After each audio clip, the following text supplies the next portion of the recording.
Joining me now, Minnesota State Representative Kristen Robbins. State Representative, thanks so much for joining the program. I mean, you know, it's one thing to call on him to resign. He's clearly not going to do that. But if he doesn't, shouldn't you guys just impeach him just based on not just the fraud and corruption here, but going after those whistleblowers who sounded the alarm? Absolutely. I called for the governor to resign several weeks ago. I just think his dereliction of duty is unconscionable.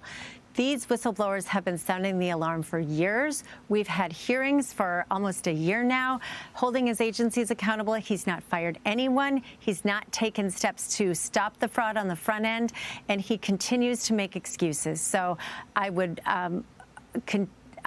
absolutely want him to resign, as I said weeks ago, or I know others are looking at articles of impeachment, but he is responsible. He has turned a blind eye for 7 years, and we need to clean house in the executive branch. And I know, Representative, you're running for governor as well to unseat him. Many of us are left with many questions about this. He was almost the vice president of the United States, and we see billions of dollars under his nose that were just wasted.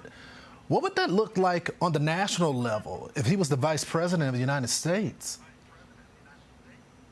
Oh, it would be terrible. I'm so grateful that President Trump led the DOGE effort to clean up the federal government, and we need to continue to work to clean up the state government here in Minnesota. And I've heard from other places around the country they're dealing with not the scale of fraud we have, but similar fraud.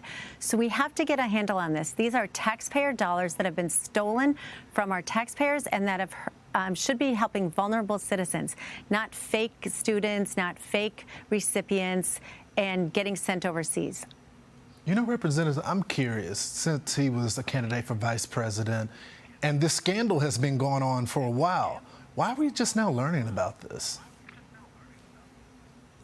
Well, in Minnesota, we've known about it from local journalists for at least many years, and different reports have been done by the Office of Legislative Auditor. But it just got national attention, and how he made it through the vetting process when this was not a hidden secret. We have been fighting fraud here for a year, so I do not know why he was selected for the national ticket. What is going to happen to the people that did this fraud? Is anyone going to go to jail? I mean, the governor is one issue, definitely. But these people seem to still be doing fraudulent behavior.